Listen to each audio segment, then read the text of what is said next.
नमस्कार दोस्तों। हम पढ़ रहे थे राजस्थान की चित्रकला एवं लोक कलाएँ, जो कि राजस्थान बोर्ड में जो 10वीं क्लास में एक बुक चलती है, राजस्थान का इतिहास एवं संस्कृति, उसका 5वां चैप्टर है। और उस चैप्टर का एक पार्ट हम कर चुके हैं। ये नेक्स्ट जो पार्ट है, जिसमें हम मारवाड़ शैली की उपशैलियाँ पढ़ रहे थे, जिसमें जोधपुर और बीकानेर शैली हमने पढ़ ली थी। आज हम बात करेंगे, यहाँ पे स्टार्ट करते हैं किशनगढ़ शैली से। दोस्तों, यदि आपने चैनल को अभी तक सब्सक्राइब नहीं किया है तो प्लीज़ पहले चैनल को सब्सक्राइब करके बेल आइकन को क्लिक कर ले, ताकि आने वाली हर वीडियो का नोटिफिकेशन आप तक पहुंच जाए। और जो कि रीट की परीक्षा जो है वो जुलाई में होने वाली है, तो उसकी भी एक बार ये बुक पूरी हो जाती है, उसके बाद उसका जो सिलेबस है, रीट का जो सिलेबस है, उस सिलेबस के अकॉर्डिंग बिल्कुल टॉपिक वाइज जो है हम रीट की तैयारी शुरू करेंगे। और ये जो चीज़ें हम अभी इस जो बुक से पढ़ रहे हैं, ये सब चीज़ें भी रीट के सिलेबस में हैं, इसीलिए मैंने इस बुक को शुरू करवाया है। तो एक बार इस बुक का रिवीजन हो जाए। 4 चैप्टर पहले आ चुके हैं, 5वां चैप्टर चल रहा है। और इन सब का लिंक अगर आपको चाहिए तो उसका लिंक आपको ऊपर आई बटन में और नीचे डिस्क्रिप्शन बॉक्स में मिल जाएगा, वहाँ जा के आप वीडियो को वॉच कर सकते हैं। तो चलिए स्टार्ट करते हैं किशनगढ़ शैली से। तो सबसे पहले यहाँ बताया गया है कि किशनगढ़ राज्य जो था उसकी नींव कब डली और किसने डाली। तो किशन सिंह ने 1609 ईस्वी में किशनगढ़ राज्य की नींव डाली। 1609 ईस्वी में किशन सिंह द्वारा किशनगढ़ राज्य की नींव डाली गई। राज्य परिवार पर वल्लभ संप्रदाय के प्रभाव के कारण राधा कृष्ण की लीलाओं का साकार स्वरूप चित्रण के माध्यम से बाहुल्यता से हुआ। यानी कि किशनगढ़ शैली में सबसे ज़्यादा जो प्रभाव है वो कौन से संप्रदाय का है? वल्लभ संप्रदाय का। और इसी वजह से राधा कृष्ण की लीलाओं का चित्रण किया गया है किशनगढ़ शैली में। और किशनगढ़ शैली का स्वर्ण युग किस के शासनकाल में हुआ, ये प्रश्न पूछा जा सकता है। तो किशनगढ़ शैली की दृष्टि से स्वर्ण युग जो है वो राजा सावंत सिंह का काल माना जाता है, जो कि 1748 से 1764 के बीच का रहा। और जो सावंत सिंह है, उन्हीं का ही उपनाम जो है वो है नागरीदास। तो ये भी पूछा जा सकता है कि नागरीदास के नाम से कौन प्रसिद्ध है? तो राजा सावंत सिंह, जो कि किशनगढ़ शैली की दृष्टि से उन जो सावंत सिंह है, उनका जो युग है, यानी कि उनका जो कार्य काल है, या यूँ कहे कि जो उनका जो राज्य है, वो उनके समय में किशनगढ़ शैली का स्वर्ण युग कहा जा सकता है। और उन्हीं को ही नागरीदास के नाम से भी वो प्रसिद्ध है। उनके काव्य प्रेम, गायन, बनी ठनी की संगीत प्रेम और कलाकार मोरध्वज निहालचंद के चित्रांकन से इस समय किशनगढ़ की चित्रकला को सर्वोत्तम स्थान पर पहुंचा दिया।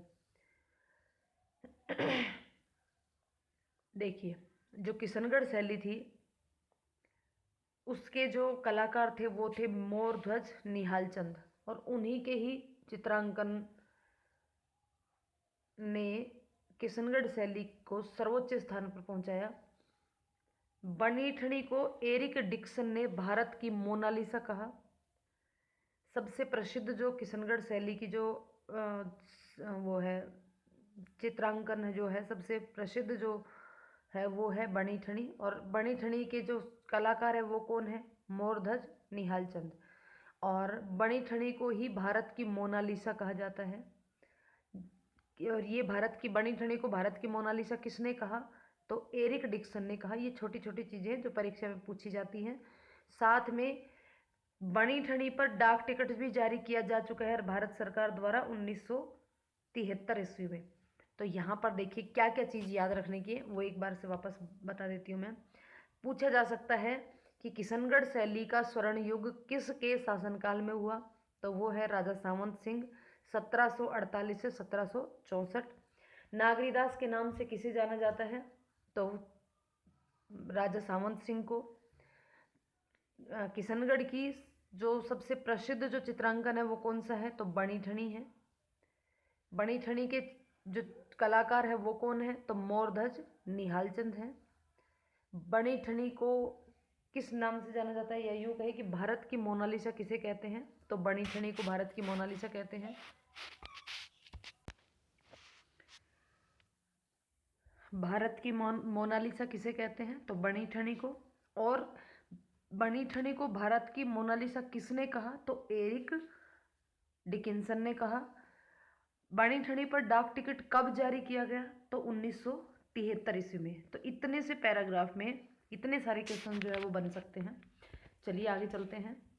इस चित्र शैली में पुरुष आकृति में लंबा इकहरा नील छवि युक्त शरीर, मोती जड़ित श्वेत या मूंग या पगड़ी, उन्नत ललाट, खंजनाकृत कर्णांत तक खींचे विशाल अरुणाभय नयन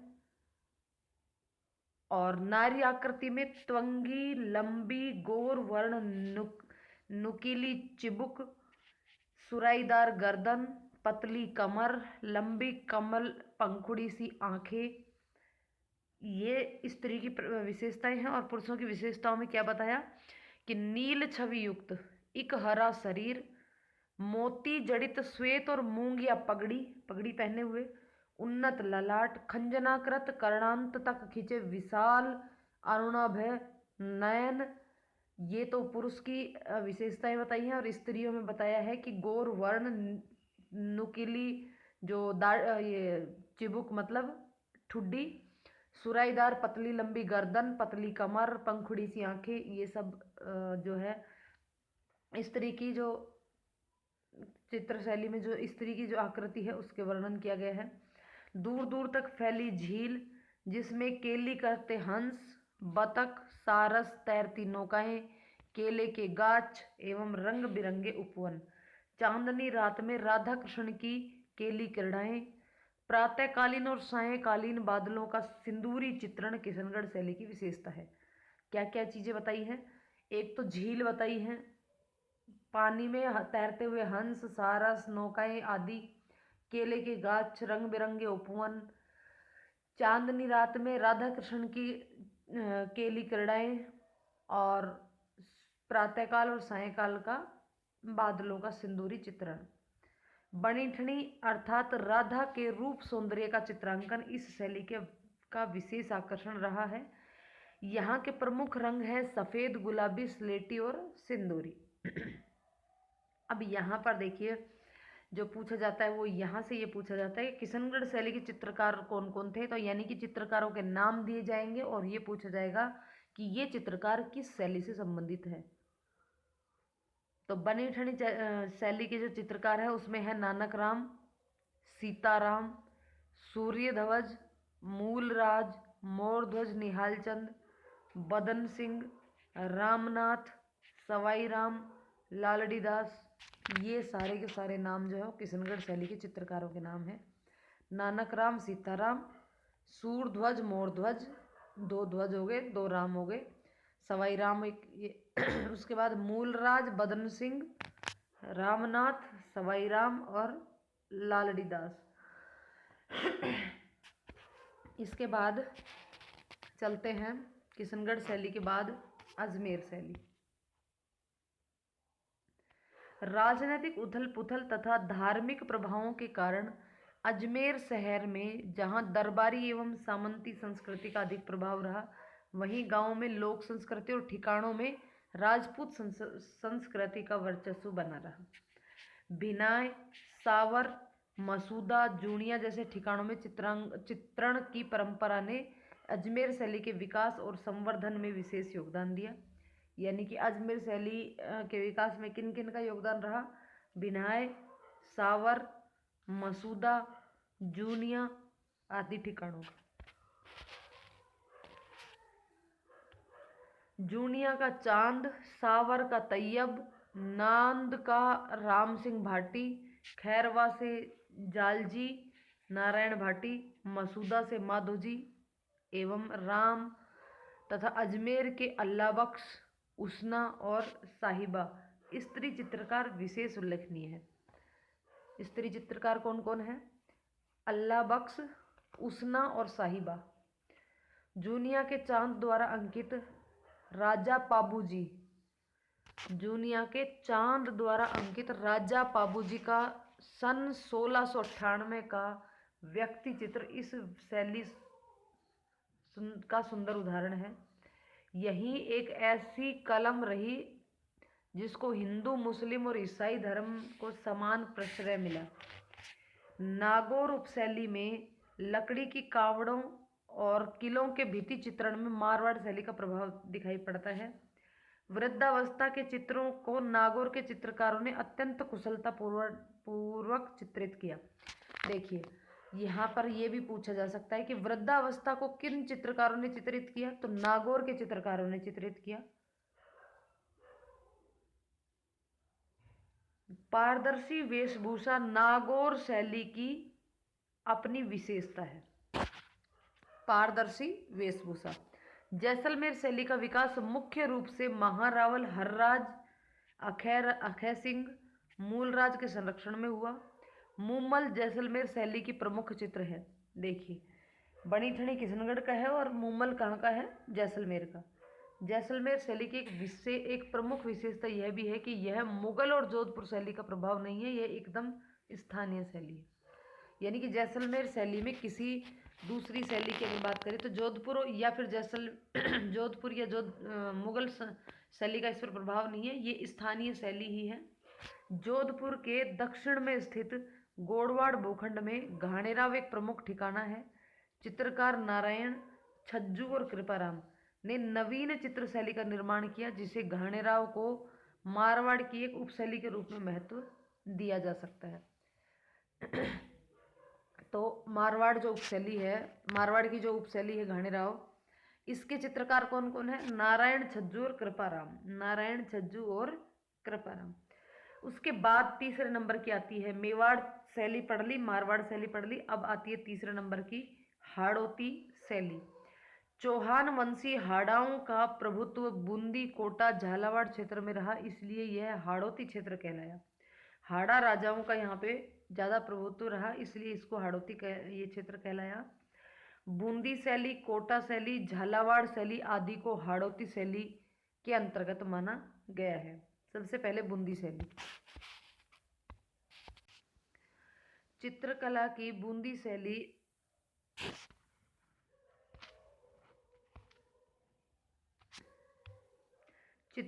बूंदी शैली मेवाड़ चित्रकला से प्रभावित थी। समय समय पर बूंदी शैली में ग्रंथ चित्रण, लघु चित्रों के माध्यम से इतना चित्रण हुआ कि आज संसार भर के संग्रहालयों में बूंदी शैली के चित्र मिलते हैं।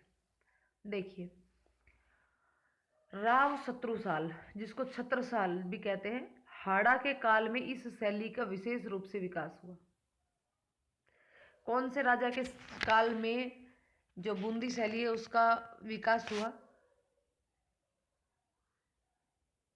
तो उनका नाम है राव शत्रुसाल हाड़ा। राव छत्रसाल, जिसका नाम शत्रुसाल कहे या छत्रसाल भी कह सकते हैं, तो छत्रसाल ने प्रसिद्ध रंग महल बनवाया, जो सुंदर भित्ति चित्रों के लिए विश्व प्रसिद्ध है। रंग महल। भाव सिंह तथा उनके पुत्र अनिरुद्ध सिंह ने मुगल शासकों के निर्देश से दक्षिण भारत के युद्धों में भाग लिया, मुगल शासकों के निर्देश से, जिससे बूंदी शैली में दक्षिण शैली का प्रभाव जो है वो समाविष्ट हुआ। चित्रशाला का निर्माण राव उमेद सिंह के समय हुआ। चित्रशाला का निर्माण कब हुआ? राव उमेद सिंह के समय हुआ। राव उमेद सिंह का जंगली सुअर का चित्र उमेद सिंह का जंगली सुअर का शिकार करते हुए बनाया गया चित्र प्रसिद्ध है। और कब का है वो चित्र? 1750 का। देखिए, बूंदी शैली जो है उसमें दक्षिण शैली का प्रभाव है, और राजा उमेद सिंह के समय में बूंदी में चित्रशाला का निर्माण किया गया, और राजा उमेद सिंह का ही जंगली सुअर का शिकार करते हुए जो चित्र है वो विश्व प्रसिद्ध है, जो कि 1750 ईस्वी में बनाया गया। राजा उमेद सिंह के काल में बूंदी शैली में नवीन मोड़ आया, जिसमें भावनाओं की सरल, प्रकृति की विविधता, पशु पक्षी और सतरंगी बादलों, जलाशयों आदि का चित्रण बहुलता दृष्टिगत होता है। बूंदी शैली की आकृतियाँ। लंबे शरीर, पतले और स्त्रियों के अधर लाल, मुख गोलाकृत और चिबुक पीछे की ओर झुकी हुई छोटी होती है। बूंदी शैली की जो विशेषता है उसके अंदर शैली के जो चित्र हैं उनकी विशेषता क्या बताई है कि आकृतियां जो है वो लंबी, पतले शरीर, लाल होठ और गोल मुंह, और जो चिबुक यानी कि जो ठुड्डी है वो पीछे की ओर झुकी हुई और छोटी होती है। आकाश में उमड़ते हुए काले कजरारे मेघ, बिजली की कौंद, घनघोर वर्षा, नदी में उठती जल तरंगे, हरे भरे वृक्ष, उन पर चहचहाती चिड़िया, नाचते मयूर, कलाबाजियां दिखाते वानर, पहाड़ियों की तलहटी में विचरण करते वन्य जीवों का चित्रण बड़ा ही मनोहारी है। कुल मिलाकर के यूँ कह सकते हैं कि बूंदी शैली जो है उसमें एक तरीके से बादलों का जो चित्रण है, यानी कि श्रावण मास का जो चित्रण है वो ज़्यादा किया गया है, इस तरीके से बोल सकते हैं। क्योंकि काले कजरारे बादल, बिजली की कौंद, घनघोर वर्षा, ये सभी जो है श्रावण के मास में ही होता है। हरे भरे जल तरंगे नदियों में उसी समय उठती हैं, हरे भरे वृक्ष भी उसी समय रहते हैं, और ये मोर भी उसी समय नाचते हैं। सब चीज़ें उसी के आधार पर है, यानी कि बूंद बूंद बारिश, बूंदी की चित्रकारी, इस तरीके से हम याद रख सकते हैं। तो बूंदी शैली में पशु पक्षी चित्रण को विशेष महत्व दिया गया है। तो यहाँ पर देखिए ये भी प्रश्न बनता है कि पशु पक्षियों का चित्रांकन किस शैली में होता है, तो वो है बूंदी शैली। स्थापत्य, तो पशु पक्षियों का चित्रण किस शैली की विशेषता है, बूंदी शैली की विशेषता है। स्थापत्य का राजपूती वैभव और श्वेत, गुलाबी, लाल, हिंगलू, हरा आदि रंगों का प्रयोग बूंदी कलम की विशेषता रही है। राग रागिनी, नायिका भेद, ऋतु वर्णन, देखो ऋतु वर्णन, 12 मासा, कृष्ण लीला, दरबार, शिकार, हाथियों की लड़ाई, उत्सव अंकन आदि शैली के चित्राधार है, चित्रों के आधार है। क्या क्या बताए हैं? राग रागनी, नायिका भेद, ऋतु वर्णन, 12 मासा, कृष्ण लीला, दरबार, शिकार, हाथियों की लड़ाई और किसी उत्सव का अंकन। इस शैली के चित्रकारों में कौन कौन आते हैं? सुरजन, अहमद अली, रामलाल, श्री किशन और साधुराम, ये इस शैली के प्रमुख चित्रकार हैं। सुरजन, अहमद अली, रामलाल, श्री किशन और साधुराम। देखिए ऐसे तो ये 5-7 बार पढ़ेंगे तो अपने आप से याद रहने लग जाएंगे, इनको वैसे रटने की आवश्यकता नहीं है। नेक्स्ट आता है, नेक्स्ट बात करते हैं कोटा शैली। कोटा शैली का स्वतंत्र अस्तित्व स्थापित करने का श्रेय किनको जाता है? महाराव राम सिंह को, जिनका शासनकाल 1661 से 1705 तक रहा।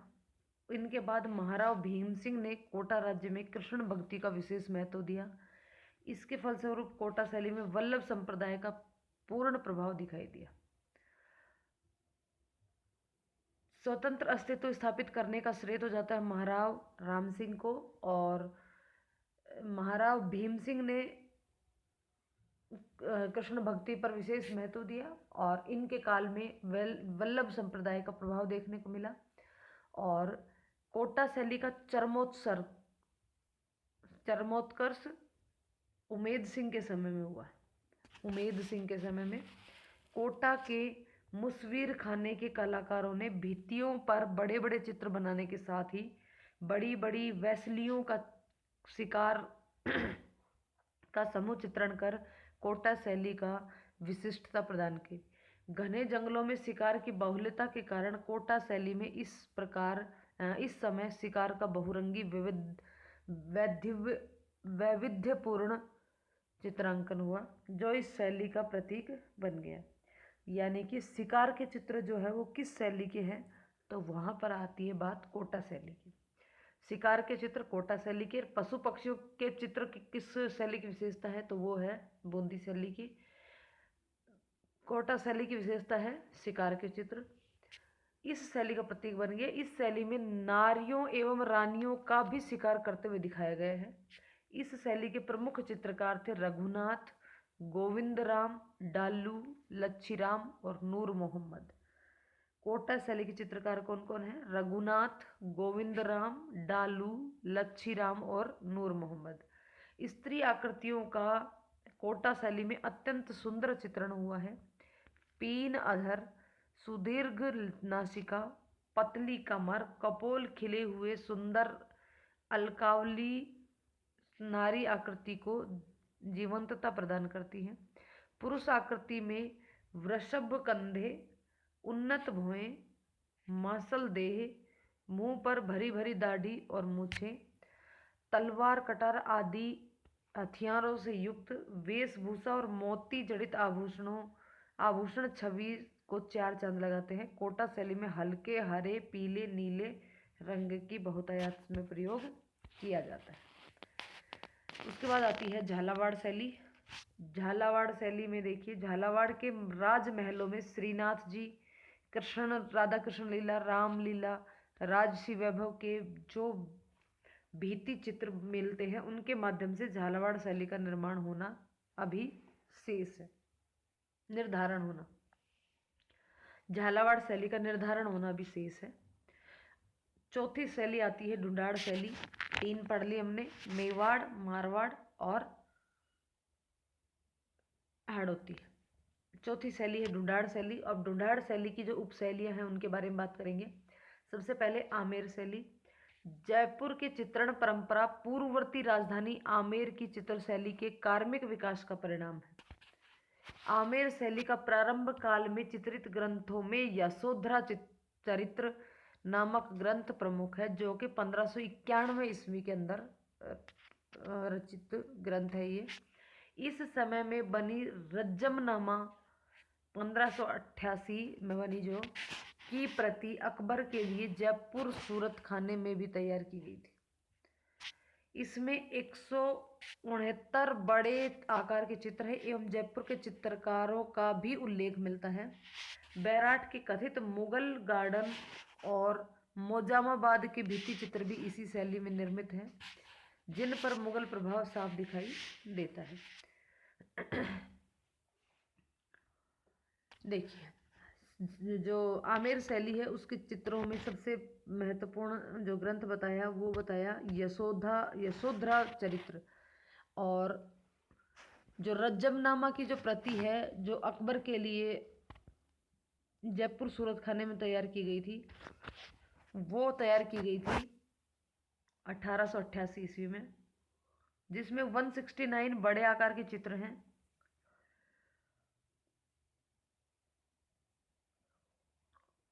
आमेर चित्रशैली का दूसरा महत्वपूर्ण चरण मिर्जा राजा जयसिंह 1621 से 1667 के राज्यकाल से प्रारंभ होता है। मिर्जा राजा जयसिंह ने रसिक प्रिया, कृष्ण रुक्मणी वेली नामक ग्रंथ अपनी रानी चंद्रावती के लिए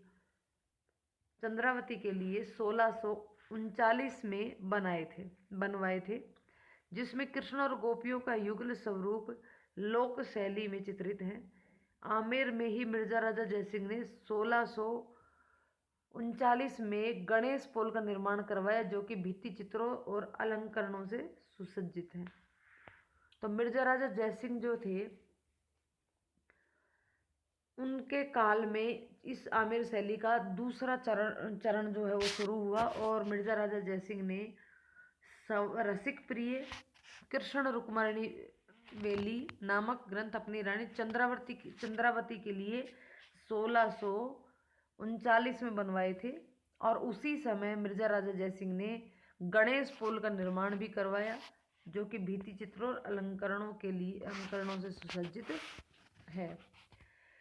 आमेर शैली के बाद आती है जयपुर शैली।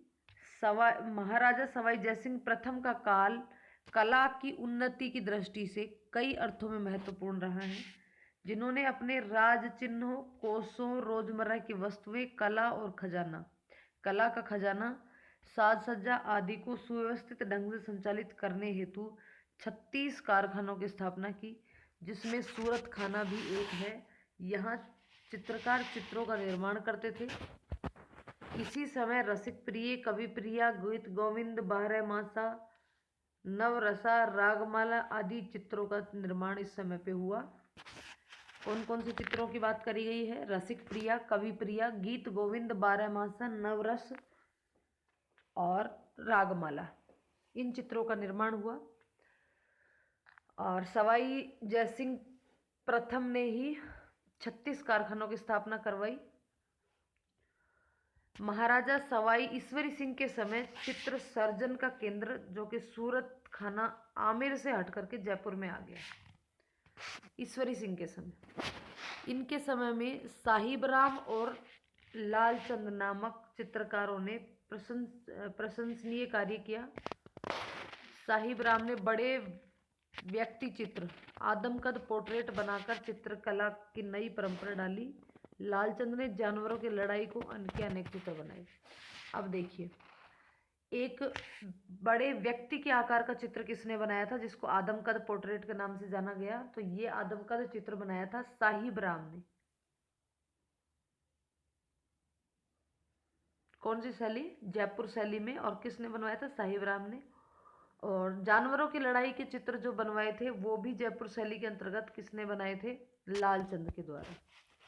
नेक्स्ट, सवाई माधो सिंह प्रथम के समय कलाकारों ने चित्रों में रंगों को न भर करके मोती, लाख, लकड़ी की मणियों को चिपका करके रीति रिवाज अलंकारिक मणिकुट्टिम प्रवृत्ति को अपना बढ़ावा दिया।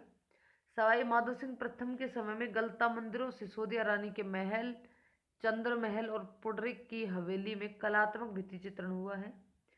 लाल चितेरा सवाई राजा ईश्वरी सिंह और महाराजा सवाई माधो सिंह का एक प्रमुख चित्रकार था। लाल चितेरा कौन था? लाल चितेरा।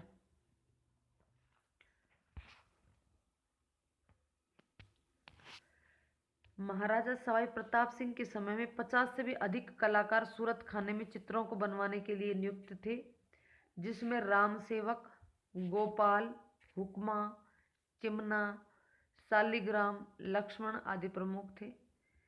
इस समय राधा कृष्ण की लीलाओं, नायिका भेद, राग रागिनी, बारहमासा आदि का चित्रण प्रधानता पूर्वक हुआ।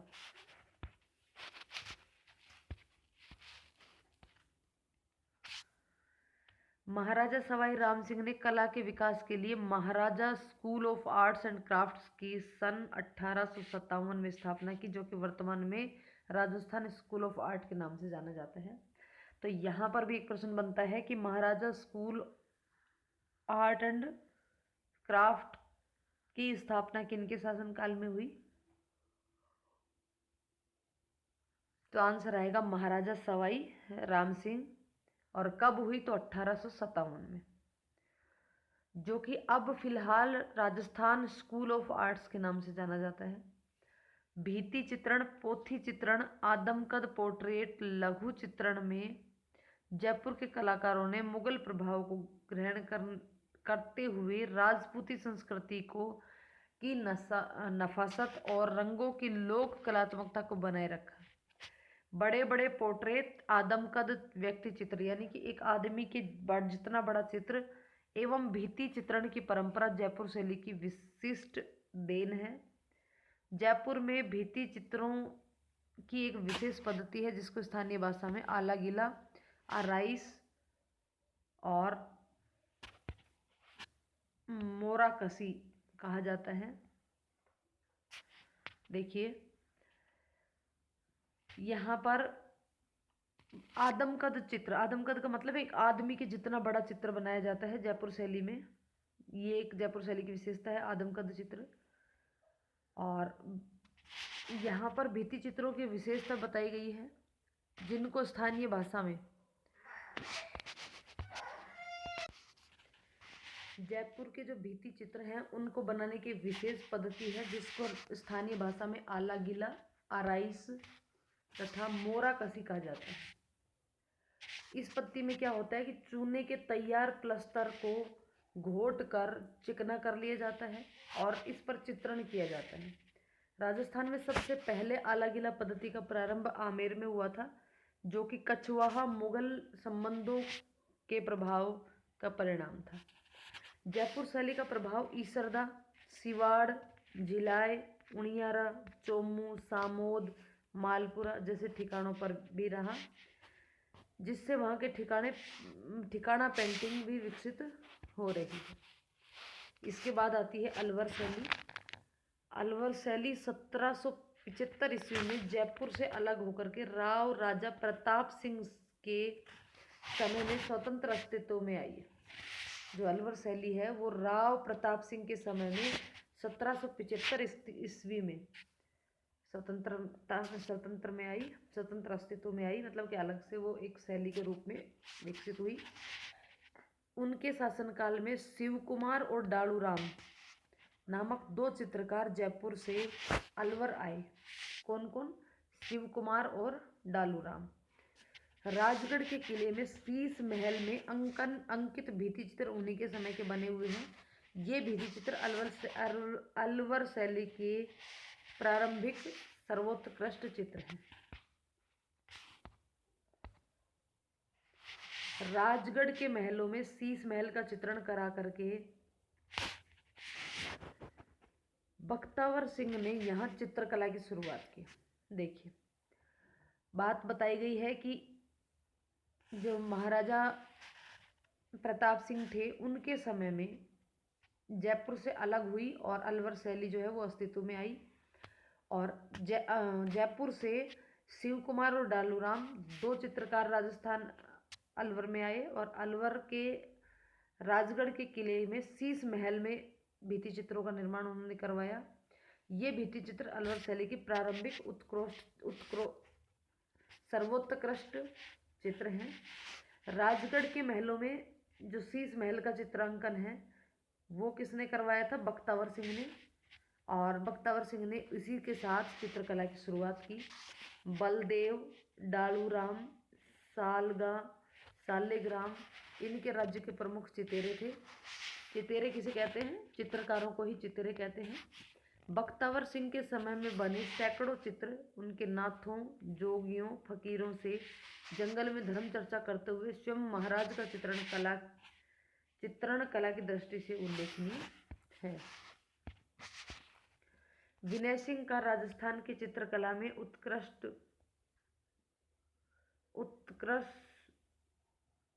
में वही स्थान है जो मुगल चित्रकला में अकबर का था। विनय सिंह बलदेव से चित्रकारी सीखते और गुलिस्ता का सुलेखन एवं चित्रांकन उनके शासनकाल की एक अनोखी घटना है। इस ग्रंथ को तैयार करने पर उस समय 1 लाख रुपए खर्च हुए, जिसके चित्र बलदेव और गुलाम अली ने बनाए। विनय सिंह का अलवर की चित्रकला की उत्कर्ष में वही स्थान है जो मुगल चित्रकला में अकबर का स्थान था। विनय सिंह बलदेव के चित्रकारी सीखते थे, यानी कि बलदेव से चित्रकारी कौन सीखता था? विनय सिंह। गुलिस्ता का सुलेखन और चित्रांकन उनके शासनकाल की एक अनोखी घटना है। इस ग्रंथ को तैयार करने पर उस समय 1 लाख रुपए खर्च हुआ था, जिसके चित्र बलदेव और गुलाम अली ने बनाए थे। बलवंत सिंह के समय सालिग्राम, जमनादास, छोटेलाल, बक्साराम, नंदराम आदि कलाकारों ने जमकर पोथी चित्रों, लघु चित्रों एवं लिपटवा पटचित्रों का निर्माण करवाया। यानी कि यहाँ पर ये अलवर के जो चित्रकार थे उनके नाम है सालिग्राम, जमनादास, छोटालाल, बक्साराम, नंदराम, गुलाम अली और बलदेव। इसके बाद शिवदान सिंह के शासनकाल में काम कला के आधार पर निर्मित सैकड़ों चित्रकला की दृष्टि से उत्कृष्ट हैं। नफीरी वादन का चित्र इस शैली का सुंदर उदाहरण है। महाराजा मंगल सिंह के शासनकाल में मूलचंद और उदयराम ने विशिष्ट हाथी दांत के फलकों पर सूक्ष्म चित्रण किया। महाराजा जयसिंह के शासनकाल में राम गोपाल, राम प्रसाद, जगमोहन, राम सहाय, नेपालिया आदि चित्रकारों ने अलवर शैली को अंतिम समय तक जीवित रखा। कौन कौन कलाकारों ने जीवित रखा? महाराजा जयसिंह के समय के जो कलाकार थे वो कौन कौन थे? राम गोपाल, राम प्रसाद, जगमोहन और राम सहाय, नेपालिया। अलवर चित्र शैली में ईरान, मुगल और राजस्थानी विशेषतः जयपुर शैली का आश्चर्यजनक संतुलन समन्वय देखने को मिलता है। इस चित्र शैली में पुरुषों की मुख्य आकृतियां आम की शक्ल में बनाई गई हैं और स्त्रियों के कद कुछ ठिगने उठी हुई वेणियाँ, अत्यधिक श्रम से बनाए गए अंग प्रत्यंग अलवर शैली की अपनी विशेषता है। वेश्याओं के चित्र केवल अलवर शैली में ही मिलते हैं। देखिए इंपॉर्टेंट चीज आ गई यहाँ पे, वेश्याओं के चित्र कौन सी शैली में मिलते हैं? केवल अलवर शैली में ही बने हैं। सुंदर वेल बूटों वाली वसलियों का निर्माण अलवर शैली की निजी विशेषता है। नरूका ठिकाने के वंश ने इस शैली के विकास का मार्ग प्रशस्त किया।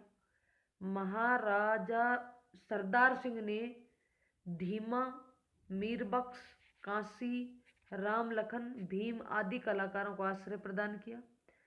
राम, सीता, लक्ष्मण व हनुमान मीरबख्श द्वारा चित्रित उनियारा शैली का उत्कृष्ट चित्र है। उनियारा शैली पर बूंदी और जयपुर का समन्वित प्रभाव दिखाई देता है। उनियारा शैली। इसके बाद शेखावाटी के भित्ति चित्र। जयपुर शैली के भित्ति चित्रांकन का सर्वाधिक प्रभाव जो है वो शेखावाटी पर पड़ा है। 19वीं शताब्दी से लेकर के 19वीं शताब्दी के मध्य से लेकर के 20वीं शताब्दी प्रारंभ तक शेखावाटी में श्रेष्ठ जनों ने विशाल हवेली निर्माण कर इस कला को प्रोत्साहन और प्रश्रय दिया। नवलगढ़, रामगढ़, फतेहपुर, लक्ष्मणगढ़, मुकुंदगढ़, मंडावा, बिसाऊ आदि स्थानों का भित्ति चित्रण अनूठा है। इन भित्ति चित्रों के कारण शेखावाटी को अपनी art gallery, open art gallery कहा जाता है। देखिए नवलगढ़, रामगढ़, फतेहपुर, लक्ष्मणगढ़, मुकुंदगढ़, मंडावा, बिसाऊ, ये इन सब स्थानों पर भित्ति चित्रण बनाए गए हैं और इन्हीं चित्रों के कारण, भित्ति चित्रों के कारण शेखावाटी को ओपन आर्ट गैलरी के नाम से भी जाना जाता है। बड़े बड़े हाथी और घोड़े, चौबदारों, चंवर धारणियों का अंकन, गवाक्षों के दोनों ओर की दीवारों पर अंकन इन हवेलियों की विशेषता है। क्या क्या बताई है? बड़े बड़े हाथी घोड़े, चौबदार चंवर धारणियों का अंकन, गवाक्षों के दोनों ओर की दीवारों पर अंकन इस हवेली की विशेषताएं हैं। छज्जे के नीचे डोडो के मध्य में चितेरों ने अपनी सूझबूझ के अनुसार मल्लयुद्ध, कुश्ती, दधी मंथन,